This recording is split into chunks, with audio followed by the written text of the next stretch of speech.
Voilà.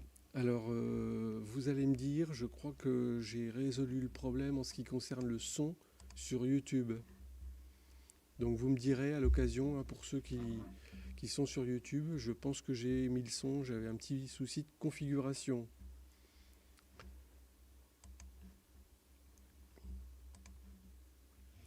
Bien. Donc on a vu le contacteur KM61.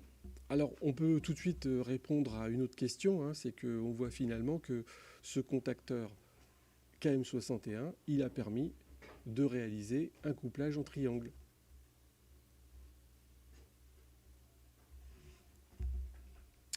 On va faire la même chose pour un autre des contacteurs. Je vais supprimer un petit peu de fil si je peux le faire, pour que ce soit plus facile pour vous. Alors,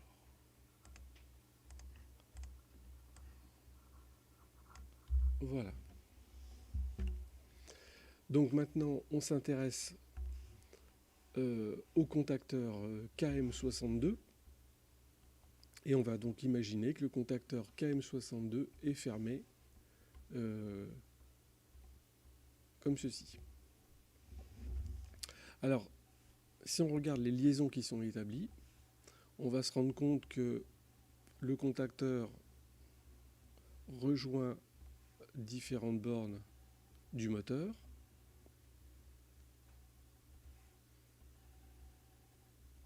En l'occurrence, toutes les bornes avec un indice 2, W2, U2, V2.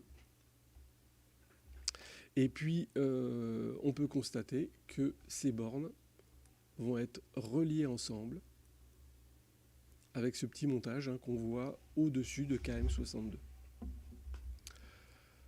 Alors si on représente ça sur les petites figures que j'avais représentées, enfin que j'avais indiquées ici, eh bien, donc je vais indiquer que c'est KM61, KM62. Donc cette fois-ci, on peut constater que KM62 établit ses liaisons. Et ces liaisons, eh bien, c'est un couplage en étoile.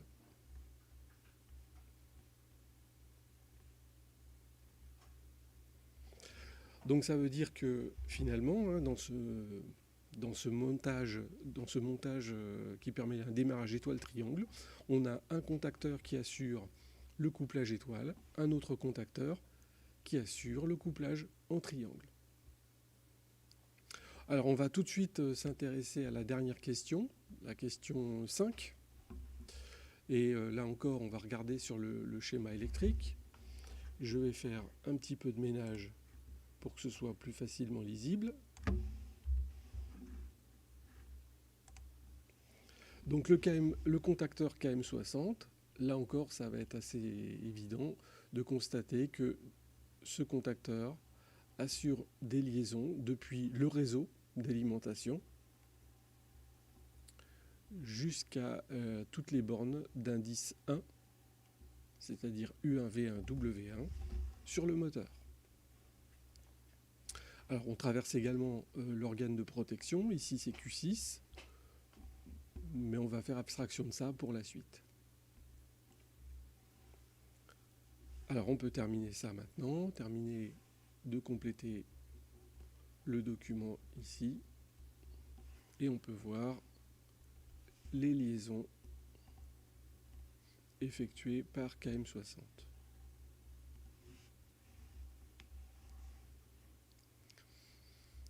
Alors finalement, hein, KM60, hein, on l'appelle le contacteur de ligne, et ça signifie en fait, hein, que c'est un contacteur qui alimente le moteur en mettant en lien les enroulements avec la ligne d'alimentation. Donc pour résumer, il faut 3 contacteurs pour obtenir un démarrage étoile-triangle, un contacteur de ligne ou contacteur d'alimentation, un contacteur étoile, un contacteur triangle. Alors il nous reste une petite chose à voir, c'est la particularité concernant les contacteurs KM62 et KM61. On retourne sur le schéma électrique, je vais à nouveau faire un petit peu de ménage pour supprimer les éléments en trop. Alors l'élément à constater, à remarquer finalement ici, c'est un élément qu'on connaît, hein, on l'a déjà vu sur d'autres schémas électriques, c'est l'élément que vous pouvez voir ici, entre KM61 et KM62. Alors cet élément-là, vous devez le connaître. On appelle ça un verrouillage mécanique. Alors je vais l'indiquer sur le schéma ici. Donc on a affaire ici à un verrouillage mécanique, c'est-à-dire on interdit la fermeture des pôles, la fermeture simultanée des pôles de KM61 et KM62. Alors pourquoi faut-il interdire cette fermeture des pôles? Eh bien vous regarderez sur les petits schémas que nous avons faits précédemment et vous constaterez que si on ferme les pôles simultanément de KM61 et KM62, on crée un énorme court-circuit entre les trois phases du réseau. D'où cette interdiction. Alors avez-vous des questions sur cette partie qui portait donc sur l'analyse des schémas électriques du circuit de puissance?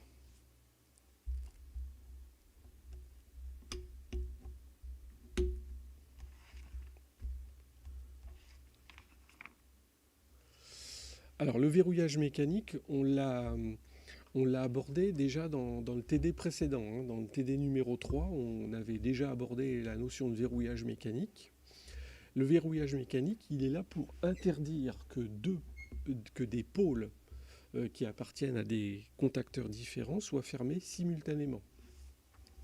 En fait, ce qu'on doit interdire, c'est de fermer à la fois KM61 et KM62. Si on les ferme tous les deux, voilà ce qui va se passer. On va établir des liaisons. Alors je vais essayer de le représenter ici. Si on ferme les deux contacteurs, alors on va le faire comme ça. Voilà, on va faire cette liaison-là, celle-ci et celle-là. Donc là, on a fermé KM61. Je ferme en même temps KM62.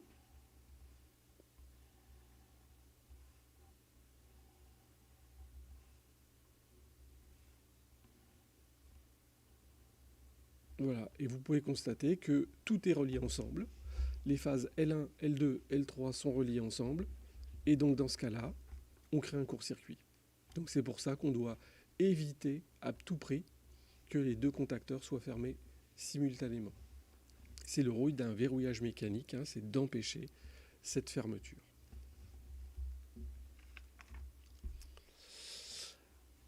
Allez, on va continuer avec la suite. On se retrouve sur le paragraphe 2.2 de votre document. Voilà. Et donc, dans ce paragraphe 2.2, on va s'intéresser au fonctionnement d'un moteur qui serait branché soit en couplage étoile, c'est le schéma de gauche, soit en couplage triangle, c'est le schéma de droite.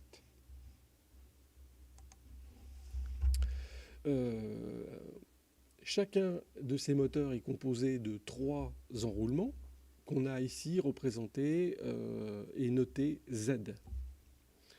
Alors le Z n'a été écrit qu'une fois pour ne pas surcharger votre document, mais bien évidemment, il y a 3 enroulements Z, dont l'impédance est Z, et donc 3 enroulements identiques. On note UE, la tension aux bornes d'un enroulement. On note IE, le courant dans un enroulement. Et ça, cette notation, on va la garder, que l'on soit connecté en étoile ou en triangle. Enfin, on a noté U, la tension d'alimentation. Donc la tension U ne change pas, qu'on soit en étoile ou en triangle. Et on note ILY, le courant lorsqu'on est en étoile, ILD, le courant lorsqu'on est en triangle. Alors l'objectif de cette partie, c'est de comparer justement les intensités lorsqu'on est en étoile et lorsqu'on est en triangle. Alors je vais réduire peut-être un petit peu la taille du document et puis on va essayer de faire ça tranquillement en deux parties. Une partie pour le montage étoile et une autre pour le montage triangle. Donc je vais séparer ici la feuille en deux parties. Voilà, on va faire à gauche ce qui concerne le montage étoile et ce qui concerne le montage triangle à droite. Donc, comme indiqué dans le document, on peut écrire à gauche UE égale Z IE. Donc c'est la loi d'Ohm en courant alternatif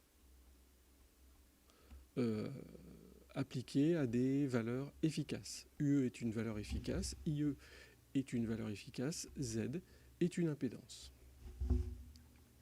Alors maintenant, ce que l'on veut faire, il faut qu'on fasse apparaître la tension U plutôt que la tension UE, et il faut qu'on fasse apparaître le courant ILY plutôt que le courant IE.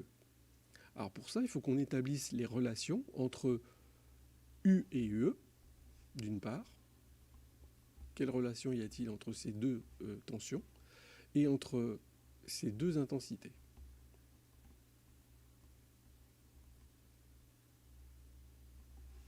Alors entre les deux intensités, ça ne pose pas de difficulté. Vous pouvez constater que le fil dans lequel circule ILY, c'est le même fil dans lequel circule IE. Ces deux intensités sont donc en fait les mêmes. Et donc je peux écrire que ILY est égal à IE.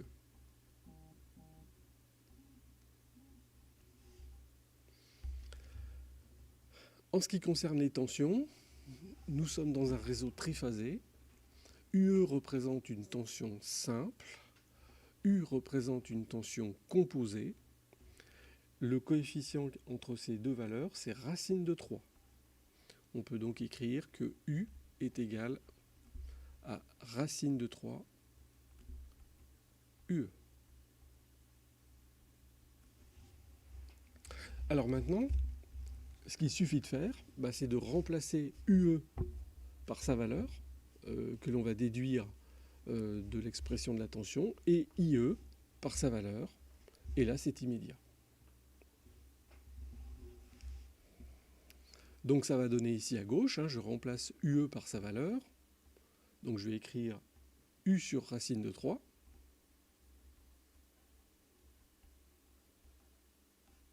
égale Z ILY.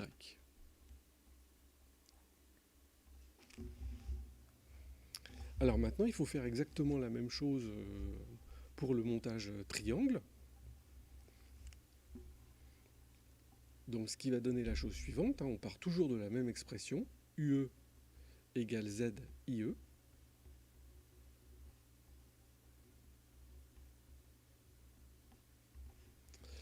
Cette fois-ci, si on compare les deux tensions, on va constater qu'elles sont identiques.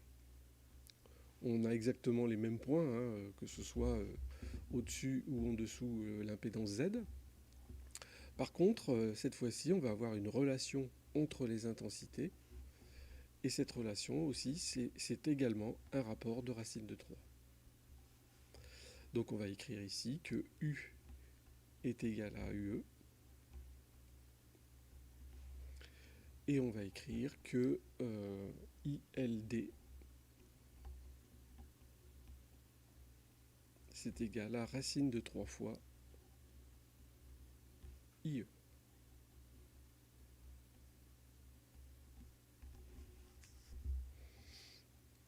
Alors à nouveau, on remplace UE et IE par leur valeur, déduit des expressions qu'on vient d'établir.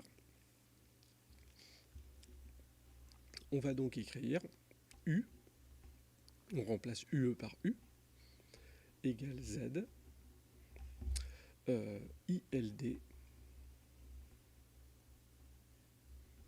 sur racine de 3.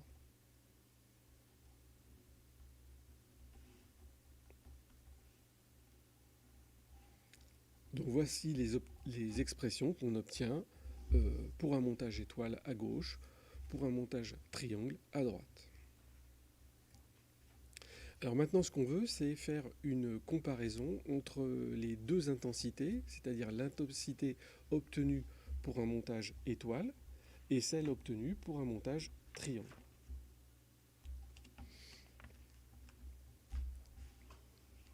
Donc pour faire ça, le moyen le plus simple, c'est d'exprimer Z, que ce soit à gauche ou à droite. Alors je vais décaler un petit peu vers le haut. Donc à gauche, on va écrire que Z est égal à U sur racine de 3 ILY. Et à droite, on va écrire que Z est égal à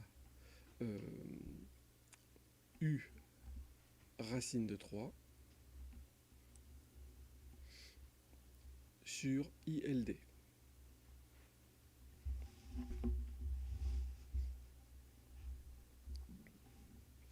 Donc Z, Z c'est toujours Z, que l'on soit en triangle ou en étoile, l'impédance des enroulements ne change pas. C'est le même Z dans le schéma de gauche et celui de droite. Donc on voit que ces deux relations, elles peuvent facilement se comparer. Il y a des éléments qui sont en commun de part et d'autre. Et donc on va pouvoir simplifier ces écritures-là en indiquant, donc je déduis de cette expression-là, celle-ci, racine de 3 ILY égale ILD sur racine de 3. Alors qu'est-ce que j'ai fait en fait, j'ai inversé numérateur et dénominateur des deux côtés du signe égal, et j'ai supprimé U, puisque U était présent de part et d'autre de l'égalité. Il n'y a plus qu'une petite chose à écrire. On va faire passer racine de 3, le racine de 3 qui est à gauche, on va le faire passer à droite. Et donc maintenant, on peut écrire que ILY c'est égal à ILD sur 3.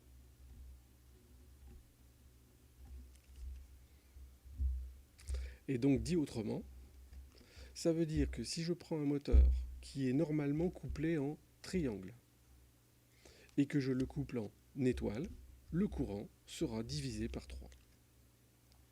Alors à noter que ceci, c'est dans la ressource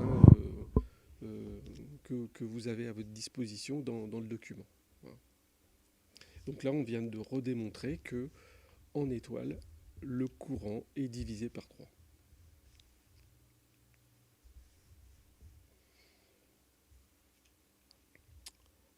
Alors, on va s'intéresser maintenant au couple. C'est la suite de votre document. Ce sont les questions suivantes. Alors là, je ne vais pas procéder comme il était initialement prévu sur votre document, c'est-à-dire faire une simulation avec une calculatrice. On va essayer de gagner un peu de temps sur cette partie-là, parce qu'on peut le faire beaucoup plus simplement. Alors vous avez une expression qui vous est donnée à la fin du document, que l'on peut traduire de la façon suivante. Pour un moteur asynchrone, le couple dépend du carré de la tension appliquée aux enroulements et va dépendre également du glissement du moteur. Alors la deuxième partie ici ne va pas nous intéresser. F de G, c'est une fonction du glissement. C'est ce qui donne l'allure du couple en fonction de glissement. Nous ici, on va s'intéresser à la tension. Alors il y a deux cas de figure à prendre en compte. Premier cas de figure, on est en triangle. Alors, on l'a vu précédemment, hein, quand on est en triangle, la tension aux bornes d'un enroulement, c'est la tension du réseau, c'est la tension composée du réseau. Dans ce cas-là, on va écrire que le couple, donc le couple en triangle, c'est U au carré F de G. Alors maintenant, si on se met en couplage étoile, voire phase précédente, la tension aux bornes d'un enroulement, elle vaut U sur racine de 3.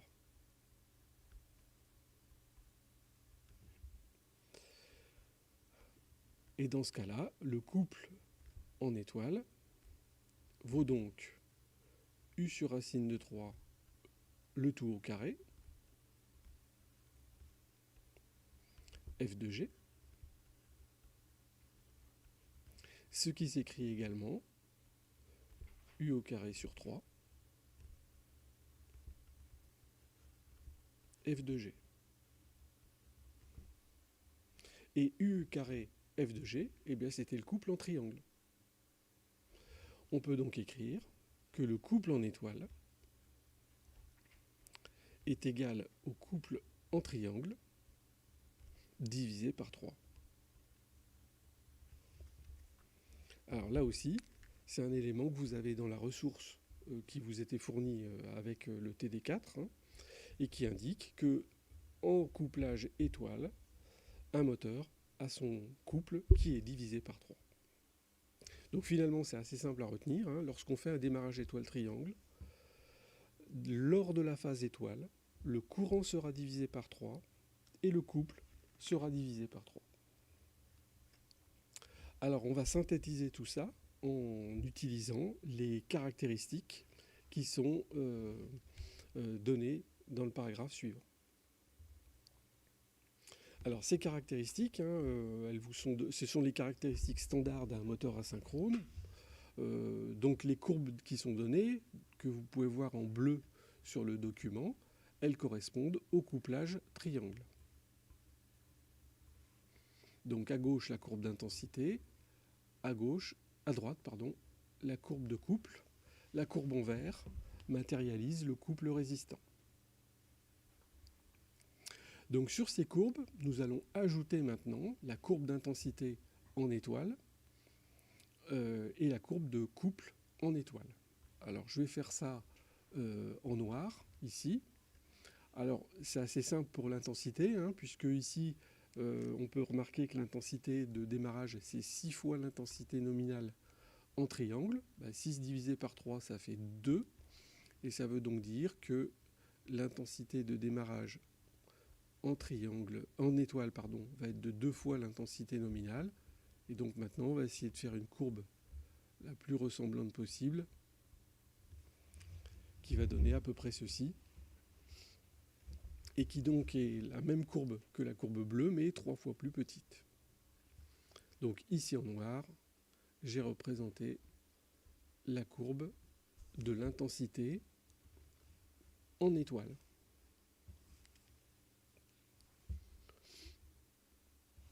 Alors on va procéder de la même manière pour le couple moteur. Donc là encore, 3 fois plus petite. Donc ça va donner quelque chose d'à peu près ici.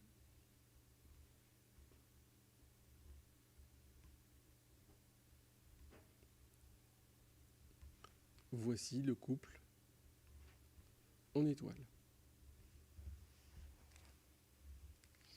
Donc je résume. En noir, on a le couple en étoile, l'intensité en étoile, qu'on a obtenu en divisant par 3 la courbe bleue, puisque les courbes bleues correspondaient à un couplage triangle. Et la courbe verte, elle est indépendante. C'est la machine qu'on l'on entraîne. Alors maintenant, on va pouvoir visualiser sur cette caractéristique ce qui va se passer lors d'un démarrage étoile-triangle. Comme le nom le suggère, lors d'un démarrage étoile-triangle, on va commencer par alimenter le moteur en étoile.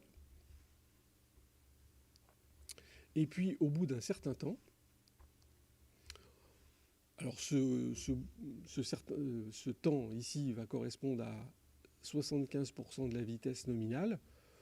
On pourrait raisonner différemment hein, sur une temporisation, mais c'est plus facile visuellement de le faire de cette manière-là, avec les graphiques que vous avez sous les yeux.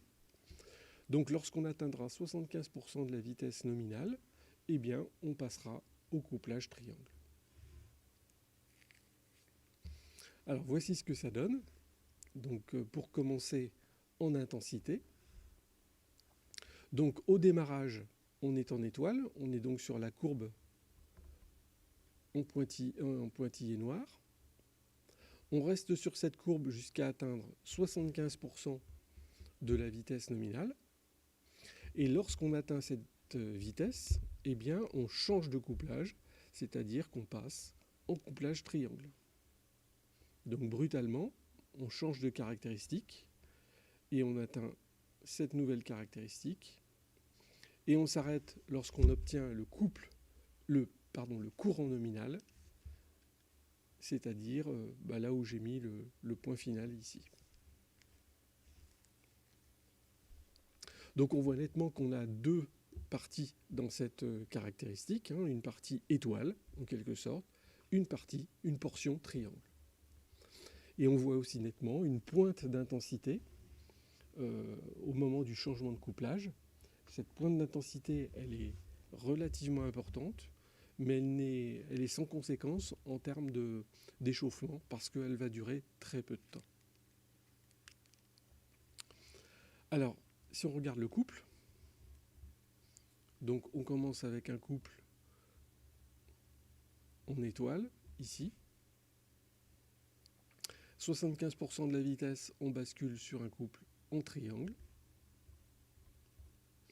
Et lorsqu'on atteint le point de fonctionnement nominal, ici, intersection des courbes bleues et vertes, eh bien on atteint le point de fonctionnement.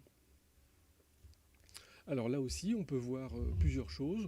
On peut voir notamment que pendant la première phase de démarrage, le couple moteur est plutôt faible. Ça veut dire que l'accélération va être modérée pendant cette phase de fonctionnement. Et puis là aussi, on observe un pic de couple qui n'est pas très gênant puisqu'il intervient alors que le moteur a quasiment terminé son démarrage.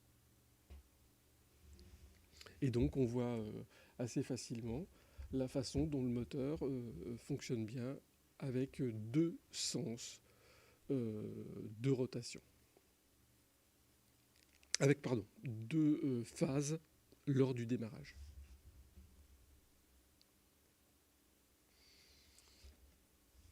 Alors, ça c'est un peu l'aspect théorique. Hein. On a vu comment il fallait organiser le démarrage en deux phases successives. Maintenant, il va falloir faire ceci, mais avec les contacteurs, c'est-à-dire qu'il va falloir piloter les contacteurs de façon à obtenir effectivement une première phase étoile, et puis une seconde phase triangle. On va pouvoir passer à la partie suivante. C'est le schéma électrique. Alors on va s'intéresser au comportement de ce schéma électrique ici. On va s'intéresser à comment on obtient les différentes phases de fonctionnement. Alors, il y a un contact S13 qui n'apparaît pas sur votre document, enfin sur le document que je projette. Le contact S13, en fait, se situe ici, au-dessus hein, de l'ensemble des contacts qui sont représentés. Donc S13 est là. Donc tant que S13 n'est pas fermé, rien ne se passe, le moteur est à l'arrêt. Donc on va essayer de décortiquer le comportement de ce montage, vraiment pas à pas, hein, de façon à observer finalement les différentes phases de fonctionnement. Alors on commence, premier événement. Le premier événement, c'est bien sûr la fermeture de S13. Donc ici, hein, à cet instant-là, sur le chronogramme, on ferme S13. Alors, qu'est-ce qu'on peut constater ici, hein? On peut constater que dans un premier temps, le premier contacteur qui va pouvoir être alimenté, c'est KM62. Donc KM62 est alimenté au moment où S13 est fermé. Alors, comme conséquence, hein, dès l'instant où KM62 est alimenté, ce contact-là va se fermer, celui-ci va s'ouvrir. Alors, j'aurais dû dire le contraire, hein, parce qu'il faut savoir que les contacts à ouverture s'ouvrent avant que les contacts à fermeture ne se ferment. Donc c'est plutôt le comportement inverse. Maintenant que ce contact KM62 est fermé, le courant peut circuler également dans cette branche, ce qui alimente KM60. Alors néanmoins, il faut bien remarquer qu'il y a un ordre dans l'alimentation des contacteurs, c'est d'abord KM62, puis KM60. Alors si on regarde le rôle de nos contacteurs, le rôle qu'on avait établi dans la première partie de ce cours, hein, on a vu que lorsqu'on alimente KM62, on est en couplage étoile. Et lorsqu'on alimente KM60, on alimente le moteur.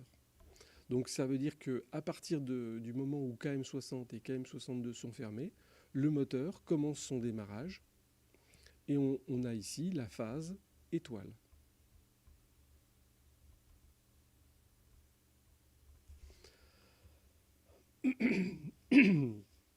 Alors à noter, dernier point de cette explication, hein, c'est que maintenant que KM60 est alimenté, ce contact-là se ferme également, ce qui permet au courant de circuler par cette branche-là.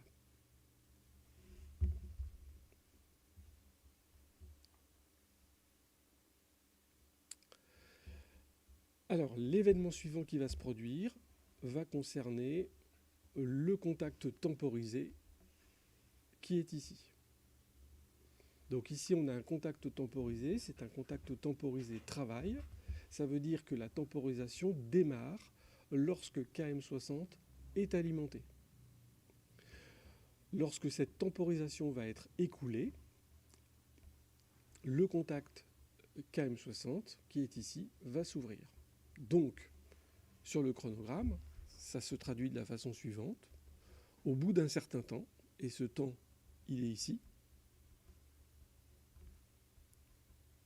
la voici la temporisation. Au bout d'un certain temps, le contact KM60 s'ouvre. Alors, si le contact KM60 s'ouvre, cette branche-là ne peut plus être alimentée. Donc ça veut dire que KM62 ne fonctionne plus. Ça veut donc dire que le contact qui était ici ouvert ne l'est plus. Ça veut dire également que ce contact-ci n'est plus fermé. Mais maintenant, le contact KM62 étant fermé, il y a possibilité de passage du courant dans cette branche. Ce qui alimente KM61 et ouvre son contact. Donc ça veut dire qu'en quelques dixièmes de seconde, KM62 n'est plus alimenté, KM61 est alimenté à son tour. Aucun changement pour KM60. Vous pouvez constater que dans la branche de droite, rien n'a changé. On a maintenant KM61 qui est alimenté, ainsi que KM60. Et si on regarde le circuit de puissance, on a donc toujours le contacteur de ligne qui est alimenté et le contacteur triangle qui est fermé. On vient de changer de couplage et on va garder ce couplage pour tout le reste du fonctionnement. On est maintenant en triangle.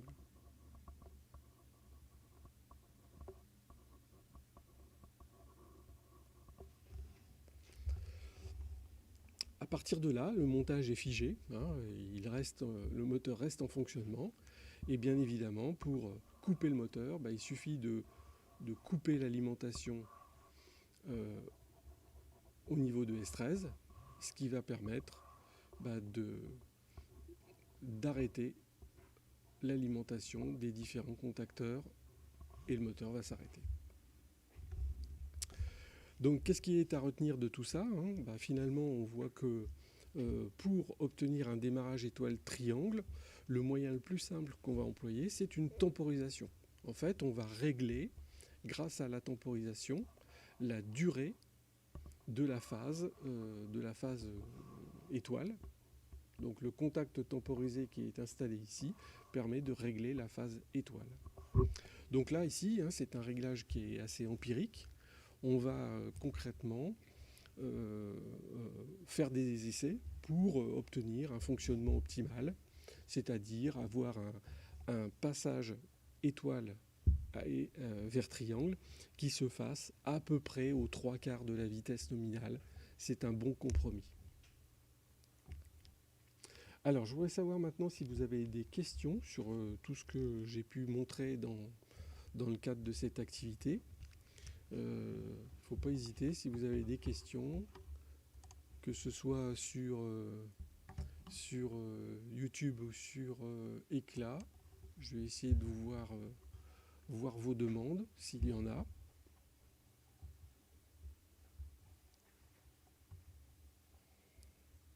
Alors, une petite conclusion à cette activité, quand même. Donc le démarrage étoile triangle, hein, c'est une solution intéressante lorsqu'on a un moteur puissant que l'on souhaite démarrer.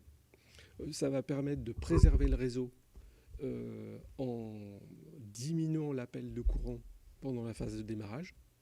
Ça va permettre également de préserver les appareils par un courant, par une chute de tension qui sera limitée pendant la phase de démarrage. Néanmoins, aujourd'hui, on peut considérer que le démarrage étoile-triangle, c'est un système qui est peu performant. Et lorsqu'on veut installer des procédés de démarrage meilleurs que le démarrage direct, on a plutôt recours maintenant aux démarreurs électroniques qui permettent de faire un démarrage plutôt en souplesse, c'est-à-dire un démarrage par augmentation progressive de la tension, ce qui permet d'avoir des résultats bien meilleurs. Un dernier petit mot pour cette séance, pour la séance prochaine, pardon. Donc la séance prochaine, je vais la consacrer a priori au TD5, qui sera un TD qui portera sur de l'énergétique. Je pense que je vais privilégier YouTube parce que finalement il y a moins de soucis de fonctionnement, si ça vous convient. Alors n'hésitez pas à me faire un retour d'ici jeudi sur votre préférence, hein, mais je pense qu'un streaming sur YouTube, c'est beaucoup plus fiable qu'Éclat. Et puis surtout, l'intérêt de YouTube, c'est que là, je vais arrêter le streaming et la vidéo va être mise en ligne et vous pourrez la revoir si besoin est. Alors, le petit souci qu'on a eu aujourd'hui, c'est qu'il n'y avait pas de son pendant 15 minutes. Hein, ça fait film muet pendant quelques dizaines de minutes. N'hésitez pas à me poser des questions si vous n'avez pas tout compris, hein, par Éclat. J'y répondrai. Ah, par contre, oui, vos questions, posez-les dans Éclat parce que sinon je regarderai pas ma chaîne, enfin la chaîne pour répondre aux questions. Dernier petit point, je prévois de vous diffuser prochainement un corrigé du devoir que vous avez fait récemment sur le Graph 7. Voilà, je vais vous libérer pour aujourd'hui et puis je vous donne rendez-vous jeudi à 15h30. Dernier petit point pour 15h30, on va utiliser un fichier qui est sur un tableur.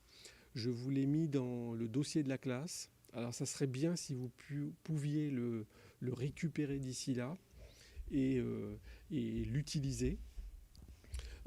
À défaut, vous ferez des calculs à la calculatrice, mais forcément, à la calculatrice, on ne pourra pas être aussi efficace qu'avec un tableur.